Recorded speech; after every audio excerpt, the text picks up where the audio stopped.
Hey, ¿qué pasa? Muy buenas a todos, bienvenidos a mi canal, bienvenidos a Another Machines. En el vídeo de hoy os quiero traer algo que llevabais tiempo preguntándome y aunque ya os he respondido a muchos en los comentarios, quería hacerlo de una forma un poco más oficial, digamos, y mucho más visual para que se pueda entender mejor. ¿Y de qué se trata? De cómo utilizo el Pioneer RMX 1000 para hacer transiciones en los patrones de cualquier tipo de máquina. Esto es fundamental para poder hacer incluso directos con tan solo una máquina. Podemos dejar el loop del patrón sonando en la RMX 1000, cambiar al siguiente patrón e ir mezclando los volúmenes de los patrones, aplicando si queremos efectos en lo que está entrando de audio o lo que ya tenemos lupeado en el RMX 1000. Así que venga, con todo esto vamos a darle.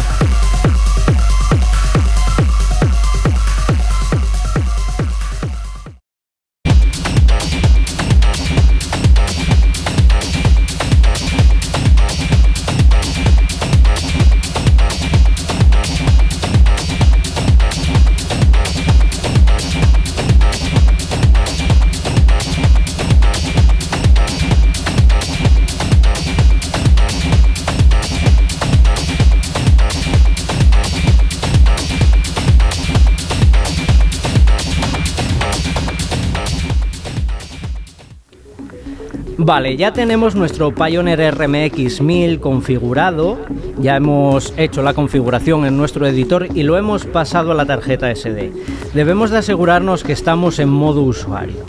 En modo usuario ya va a leer esa configuración y ya tendremos asignado aquí en el último cuadrado esa repetición o longitud de repetición que nos va a hacer.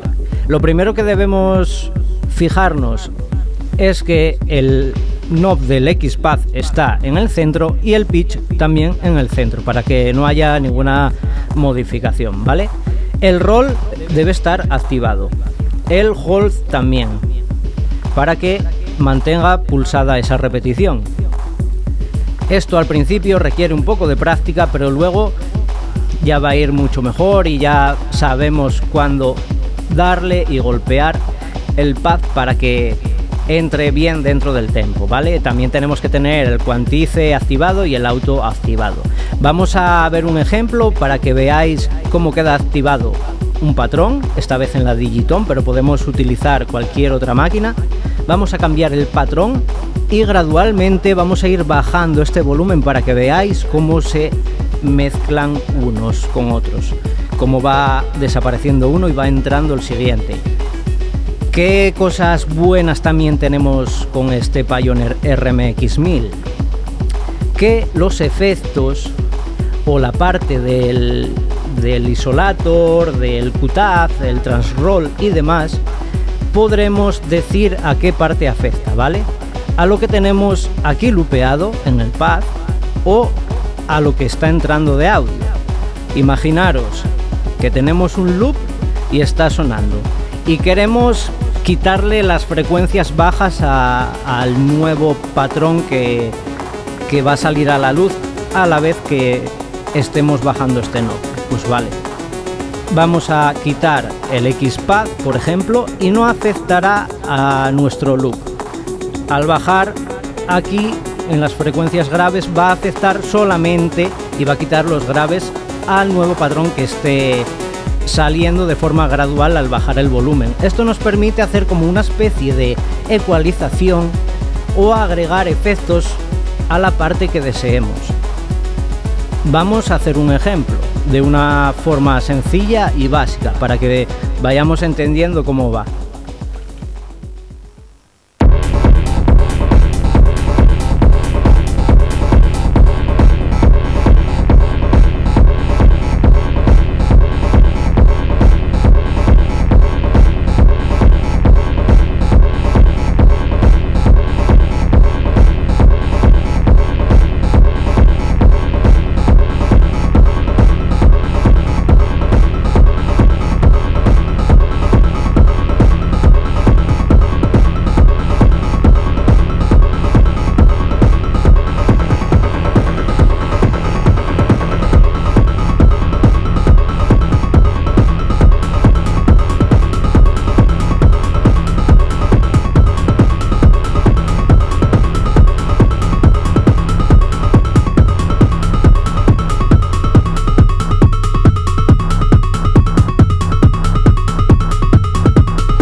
Pues esto es una forma básica y sencilla de mezclar varios patrones de una sola máquina utilizando el Pioneer RMX 1000 y utilizando algunos de sus efectos, ya sea para la entrada o para el loop que hemos dejado sonando aquí en el pad.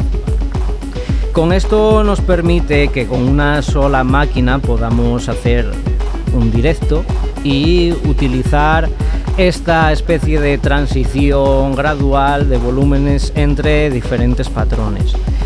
Con esto ya os hacéis una idea de que podemos activar efectos ya sea a la entrada del nuevo patrón que vaya a sonar o al patrón que ya esté sonando aquí en el pad. Podemos hacer muchísimas configuraciones y algún tipo de ecualización para mezclar y empastar un poco mejor los patrones, pero esta es básicamente la forma en la que yo utilizo esta máquina y que llevo años utilizando desde que salió al mercado. Y cuando ya tienes un poco de experiencia y sabes golpear bien en el momento justo sobre la marcha cuando quieres crear un nuevo loop, te va a salvar la vida de muchísimas otras configuraciones y cosas un poco más complicadas. Así que bueno, con todo esto espero que os haya gustado el vídeo. Suscríbanse, denle like y muchísimas gracias a todos por seguir al canal. Un abrazo.